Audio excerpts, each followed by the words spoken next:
Hi, I'm Nandakishore, consultant physiotherapist from Gaman Physiocare. ఈరోజు మనం ankle ligament injuries classification management గురించి తెలుసుకుందాం.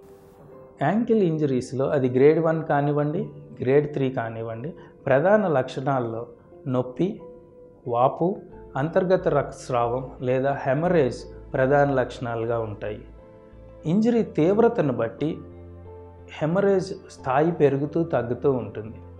ఇంజరీని బట్టి ప్రధానంగా యాంకిల్ని ప్రొటెక్ట్ చేసుకోవటం అంటే ప్రైస్ ప్రోటోకాల్ అంటామండి. ప్రొటెక్షన్ యాంకిల్ బ్రేస్ తోటి, రెస్ట్, ఐస్ థెరపీ లేదా క్రయోథెరపీ చేయటం, కంప్రెషన్ బ్యాండేజ్ తోటి బలంగా కట్టి యాంకిల్కి స్టెబిలిటీ ఇవ్వటం, కాల్ని ఎత్తైన ప్రాంతంలో ఉంచి రక్త ప్రసారం సరిగా జరగడానికి మనం ప్రయత్నం చేయటం ప్రైస్ ప్రోటోకాల్ సర్వసాధారణంగా చేసే ప్రథమ చికిత్స. గాయం తీవ్రతను అనుసరించి కంప్రెషన్, రెస్ట్, ఐస్ ట్రీట్మెంట్ తర్వాత ఎర్లీ మొబిలైజేషన్, ప్రధానంగా తిరిగి సాధారణ మూమెంట్స్ని యాంకిల్ జాయింట్ దగ్గర తీసుకురావడం ప్రధాన ఉద్దేశంగా ట్రీట్మెంట్ అంతా డిపెండ్ అయి ఉంటుంది.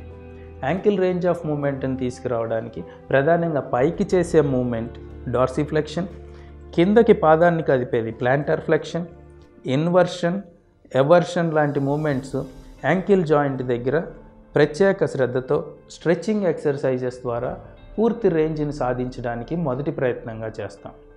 తీవ్రతను బట్టి 2 వారాల పాటు యాంకిల్ రేంజ్ ఆఫ్ మూమెంట్స్ చేయడం, స్ట్రెచ్చింగ్స్ చేయడం జరుగుతూ ఉంటుంది. గ్రేడ్ 3, గ్రేడ్ 4 లాంటి క్లాసిఫికేషన్స్ ఉన్న, కంప్లీట్ టీర్ ఉన్న, సర్జరీ స్థాయిని బట్టి, జరిగిన ఇంజరీ తీవ్రతను బట్టి ట్రీట్మెంట్ మొదటి దశలో ప్రైస్ ప్రోటోకాల్, ఆ తర్వాత రేంజ్ ఆఫ్ మూమెంట్ ఎక్సర్సైజెస్, ఆ తర్వాత స్ట్రెచ్చింగ్ ఎక్సర్సైజ్, నిర్ణీత కాల వ్యవధి మారుతూ ఉంటుంది. రేంజ్ ఆఫ్ మూమెంట్ సాధించిన తర్వాత ప్రధానంగా స్ట్రెంగ్త్ ట్రైనింగ్ మీద మనం దృష్టి పెడతాం. యాంకిల్ చుట్టూ ఉండే కండరాలు, లిగమెంట్స్, టెండాన్స్ మరింత బలం పుంజుకోవడానికి మనం ప్రయత్నం చేస్తాం.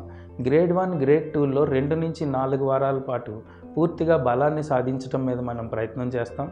గ్రేడ్ 2 దాటిన తర్వాత పూర్తి స్థాయి శక్తిని సముపార్జించుకున్న తర్వాత వారి క్రీడలకు సంబంధించిన స్పోర్ట్స్ స్పెసిఫిక్ స్కిల్ ట్రైనింగ్ ఇవ్వడం జరుగుతుంది. స్పోర్ట్స్ స్పెసిఫిక్ స్కిల్ ట్రైనింగ్ ఇచ్చిన తర్వాత కండిషనింగ్, ప్రాప్రియోసెప్షన్, రిఫ్లెక్స్ ట్రైనింగ్ ఇలాంటి కండిషనింగ్ ఎక్సర్సైజెస్ ద్వారా తిరిగి యాంకిల్ లెగమెంట్ ఇంజరీస్ కాకుండా నిలువరించడానికి అన్ని రకాల ప్రయత్నాలు జరుగుతాయి.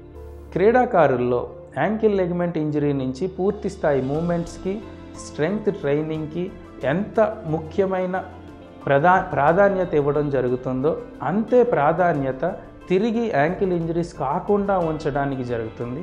తిరిగి యాంకిల్ ఇంజరీస్ కాకుండా ఉండాలి అని అంటే పూర్తి స్థాయి స్ట్రెంగ్త్ లేదా బలాన్ని యాంకిల్ లెగమెంట్స్కి వచ్చేంత వరకు తిరిగి కాంపిటేటివ్ పోటీల్లో, కాంపిటేటివ్ స్పోర్ట్స్ ఈవెంట్స్లో పాల్గొనకుండా ఉండడం అత్యంత ముఖ్యమైన అంశం.